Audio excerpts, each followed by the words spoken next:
This is the entrance to Old Indian Cave at Florida Caverns State Park. Once called the Natural Bridge Cave, it is located just north of Marianna in Jackson County, Florida, and is one of more than 30 caves in this beautiful state park. The public is allowed to access the tour cave, and there's also a tunnel cave down by the parking lot. The other 30-plus caves in the park are completely off limits with the exception of scientific research and through special permitting. And that's because of the very rare animals that live in them.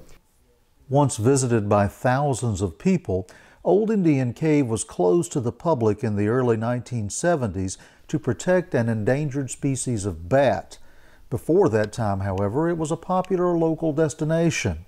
Prehistoric Native Americans used the cave for pottery clay and as a shelter during hunting expeditions or severe weather. Archaeologist Greg Harding of the University of West Florida has been conducting an extensive study in and around the caves of Jackson County. Cave archaeology isn't a big branch of archaeology here in Florida. It is in other places in the southeast, such as Tennessee and Kentucky, Alabama. But in Florida, there's really not too much known about Florida's caves and how those caves were used. And Florida has a number of caves, most of which are in the Panhandle up in Jackson County. And we have been finding out through archaeology and the materials left by people that Florida's caves have been being used for about 6,000 years. Historical research indicates that Spanish explorers passed by the cave as early as 1674 on their way to establish Mission San Nicolas in western Jackson County. Their pathway, now remembered as the Old Spanish Trail, crossed the nearby natural bridge of the Chipola River, from which the cave took its original name. We don't think that people were living inside caves. We get asked that a lot. But we do think that caves held some kind of meaning for them, whether it was an area for protection or an area for cold storage, basically like a refrigerator, or it had some kind of ceremonial value or ideological value to them. We're not really sure, but in the Marianna lowlands in Jackson County, we find a lot of Fort Walton materials or late prehistoric materials around cave entrances, which is very, very interesting. Old Indian Cave later became a popular destination for local settlers and was even the scene of a bizarre Rip Van Winkle story during the 1800s. A group of young people from Marianna claimed to have found a sleeping man in the cave. When awakened and told the date, he exclaimed that he had been asleep for over 100 years and ran out into the surrounding forest, never to be seen again. Confederate soldiers later mined the cave for niter, an ingredient of gunpowder, but without much success. The well-known cavern was purchased in 1935 by Dr. J.C. Patterson of nearby Malone. He believed that it could be turned into a tourist attraction that would rival Luray Caverns in Virginia, and enlisted the help of Tom Yancey and the Marianna Chamber of Commerce to promote the idea to state and federal authorities. And in 1935, the Chamber of Commerce here, led by Tom Yancey, attempted to start development of this cavern to be the first tour cave of the potential park here.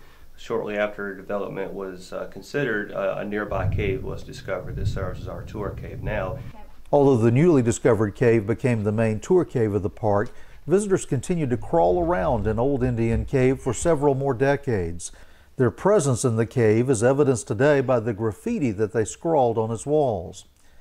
In the 1970s, however, the cave was closed to the public after it was found to be one of only 2 roosting places left in Florida for the endangered gray bat. The move extended the use of the cave by the rare little bat for another 4 decades, but it has not been seen there for the last several years. In fact, of the 4 species of bat that once lived in Old Indian Cave, only 1 remains.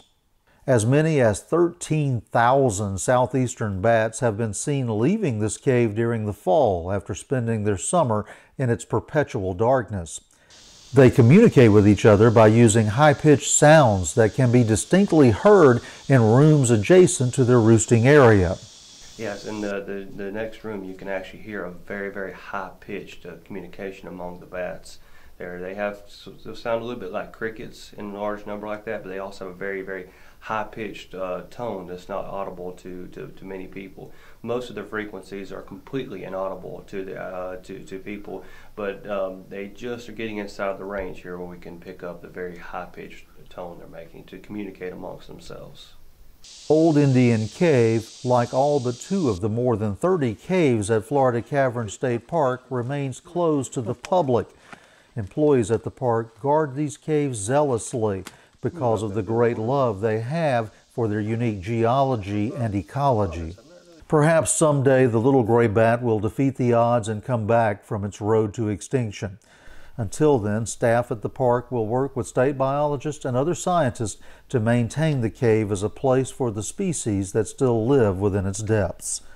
On a rare visit to Old Indian Cave at Florida Caverns State Park, I'm Dale Cox for Egg TV.